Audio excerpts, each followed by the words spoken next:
Student, कैसे हैं अभी सब? जैसे कि आप सबको पता है, यहाँ पर हम 10th क्लास का मैथ चैप्टर 1 रियल नंबर पढ़ रहे हैं। ये मेरा 6 पार्ट है। इससे पहले मैं आपको 5 पार्ट कंप्लीट करा चुका हूँ, जिसमें मैंने एलसीएम को बहुत बेसिक से समझाया है। उन 5 पार्टों को देखिए, आप एलसीएम से रिलेटेड कोई भी क्वेश्चन हो आसानी से कर सकते हैं। ठीक है, बहुत बेसिक से समझाया है। और आज हम पढ़ने वाले हैं 10th class real number chapter 1 HCF. Heading डालेंगे सब, एचसीएफ। फुल फॉर्म क्या होती है एचसीएफ की? Highest common factor. हिंदी वाले बच्चे लिखेंगे महत्व समाप्त वर्तक। ठीक है, हाईएस्ट का मतलब क्या होता है? सबसे बड़ा। कॉमन यानी आपका उभयनिष्ठ, दोनों में हो। फैक्टर यानी आपका गुणनखंड। तीनों के बारे में मैंने बताया आपको। देखो, दो संख्या लेते हैं। Find the HCF of 12 and 16। 12 और 16 का एचसीएफ फाइंड कीजिए। तो हम यहाँ पे क्या करते हैं, 12 और 16 दोनों के फैक्टर लिख लेते हैं।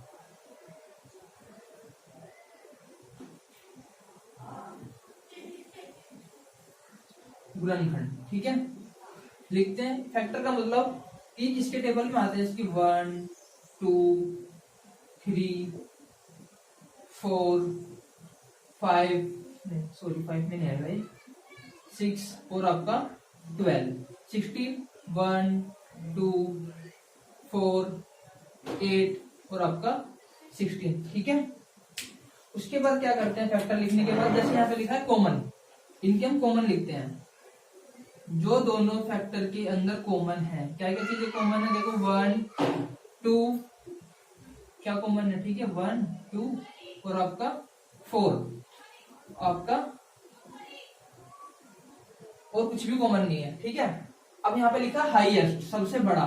तो आप मुझे बताइए इसमें सबसे बड़ा कौन सा है? आप कहोगे 4, तो ये क्या हो जाएगा आपका एचसीएफ ऑफ 12 एंड 16। 12 और 16 का एचसीएफ क्या हो जाएगा? 4। उम्मीद करता हूँ ये बात आपको बहुत अच्छे से समझ में आई होगी। नहीं आई है तो एक बार आप वीडियो को दोबारा देखेंगे और आपको ये चीजें समझ में आ जाएगी। एचसीएफ का मतलब होता है हमें इसके फैक्टर में जो सबसे बड़ी डिजिट है वो है आपकी 4, जो दोनों में कॉमन है। 4 के अलावा कोई भी ऐसी डिजिट नहीं है। जैसे सबसे बड़ी डिजिट जो है यहाँ पे 16 है, लेकिन दोनों में तो नहीं है, केवल 4 ही आपकी दोनों में है, क्योंकि हमें कॉमन देखना है। तो आपका 4 क्या हो जाएगा? एचसीएफ। ठीक है, और एक बात, ये जो 4 है एचसीएफ का मतलब ये होता है ये 4 इन दोनों को काट सकता है। ये 4 इन 12 और 16 को दोनों को काट सकता है। सबसे बड़ी डिजिट है, ये दोनों को काट सकती है।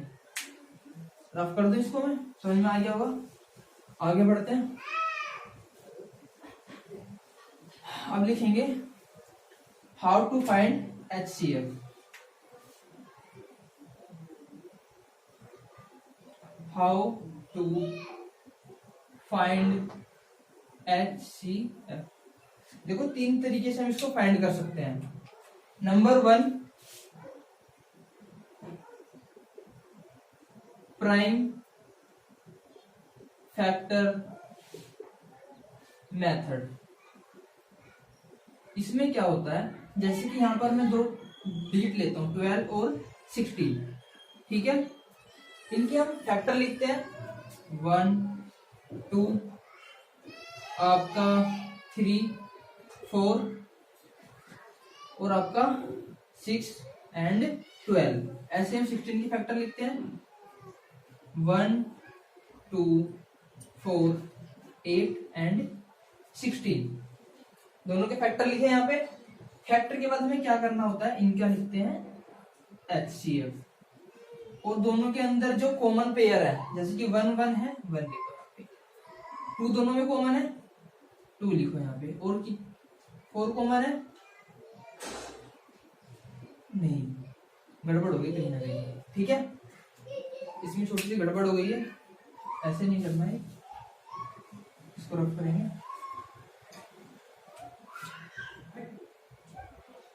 प्राइम फैक्टर यानी 2 1 जा 2, 2 2 जा 4, 2 3 जा 12, ऐसे लिखना है। 2 1 जा 2, 2 2 जा 4, 2 जा 8, 2 जा 16, इस तरीके से लिखना है। ठीक है, अब लिखेंगे HCl। इसको लिखने के बाद अब देखेंगे इसमें पेयर कौन से बनते हैं। एक तो 2 का पेयर बन रहा है 2, एक पेयर और बना 2 का, यहाँ पे 2, 3 है 2 है 2 है। एलसीएम में क्या करते थे हम, इनको भी उतार देते थे प्राइम फैक्टर के अंदर, प्राइम फैक्टर मेथड के अंदर। लेकिन इसमें ऐसा नहीं करना, केवल जितने पेयर बन रहे हैं कॉमन के केवल इतने लिखने हैं। तो 2 ही पेयर बने हैं, एचसीएफ हो जाएगा आपका 4।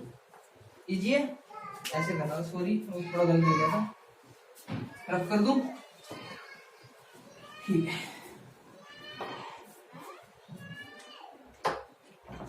सेकंड मेथड, ये सेकंड मेथड काफी आपका इंपॉर्टेंट है, इसको आप ध्यान से समझेंगे और एग्जाम में ज्यादातर हम इसको अप्लाई करने वाले हैं। जैसे मैंने यहाँ पे लिखा 12 और 6, जो फर्स्ट मेथड है प्राइम मेथड आपको अप्लाई नहीं करना, वो केवल मैंने आपको समझाया है। इन दोनों का हमें ऐसे फाइंड करना है, ये मैं आपको सेकंड मेथड करा रहा हूँ यहाँ पे। तो हम क्या करेंगे, 12 को 16 को यहाँ पे लेके आएंगे इधर। बहुत ध्यान से समझना है, बहुत ज्यादा इंपॉर्टेंट है। देखो मैंने दोनों को यहाँ पे लिखा, इनको काटते हैं। 12 है 16 है, सबसे पहले 2 का टेबल आता है तो 2 से काटना स्टार्ट करते हैं। 2 से देखो 12 और 16 दोनों कट रहे हैं तो यहाँ पे काट देंगे। 6 टाइम कटेगा 8 टाइम, फिर 2 से कट रहे हैं दोनों, 3 8, फिर 2 से काटेंगे। लेकिन यहाँ पे हम कर रहे हैं HCF। HCF में जब तक दोनों डिजिट नहीं कटेंगी, जैसे यहाँ पे 12 16 दोनों कट रहे हैं, 6 8 दोनों कट रहे हैं, 2 से 3 और 8, यहाँ पर आपके दोनों 3 और 8 2 से नहीं कट रहे, केवल 8 कट रहा है। तो यहाँ पे हम इसको नहीं करेंगे। अगर ये एलसीएम होता हम कर देते सीधा 3 का 3 और 2 4 जा 8। लेकिन यहाँ पर हम एलसीएम नहीं कर रहे हैं, हम एचसीएफ कर रहे हैं। एचसीएफ के अंदर क्या होता है, जब तक दोनों डिजिट नहीं कटती हम नहीं काटते। इसका मतलब हम इसको आगे नहीं कर सकते। अब ये दोनों डिजिट किससे कटेंगी, 1 से। 3 8, जब यहाँ पर 1 आ जाएगा इधर की तरफ हम हो जाएंगे स्टॉप। अब हम कुछ नहीं करेंगे, सीधा यहाँ पे लिखेंगे HCF, इन तीनों का दोनों कर देंगे मल्टीप्लाई, 2 2 1, 2 2 जा 4, 4 1 जा 4। HCF कितना हो जाएगा 4। देखो मैं आपको एक क्वेश्चन और कराता हूँ, उससे आपको पूरा क्लियर हो जाएगा। सेकंड मेथड है ये, फाइंड दी HCF 15 30 और 60, तीनों का HCF फाइंड करना है। तीनों डिजिट को यहाँ पे लेके आओ, 15 30 और आपका 60। आप मुझे ये बताओ तीनों डिजिट किससे कट रही है। पहले 2 से देखो, 2 से ये भी कट रहा है, ये भी कट रहा है, ये तो नहीं कट रहा। तो हम HCF कर रहे हैं, 2 से नहीं काटेंगे जब तक ये तीनों डिजिट नहीं कट जाती। तीनों डिजिट किससे कट रही है, केवल 3 से कट रही है। 3 5 जा 15, 10 और ये जाएगा 20। अब देखो तीनों डिजिट किससे कट रही है, 3 से तो कट नहीं रही है, ना ही 2 से ना 4 से, सीधा कट रही है 5 से। काट दो, 5 2 जा 10, 5 4 जा 20, तीनों डिजिट है। अब ये किससे कट रही है, यहाँ पे अब गलत नहीं कर रहे, ठीक है। तीनों डिजिट किससे कट रही है यहाँ पे आपकी, देखो अब ये तीनों डिजिट कट रही है आपकी 1 से, 1 2 4, क्योंकि 2 से केवल 2 और 4 कट रहा है, 1 तो नहीं कट रहा है, ना 3 से ना 4 से, सीधा 1 से कट रहे हैं तीनों डिजिट। मैंने बताया जब यहाँ पे 1 हो जाएगा हम हो जाएंगे स्टॉप। अब हम इसको आगे नहीं कर सकते, सीधा यहाँ पे लिखेंगे HCF, इनका करेंगे मल्टीप्लाई, 3 5 इंटू 1, 3 5 जा 15, 15 1 जा 15। तो HCF कितना जाएगा आपका 15।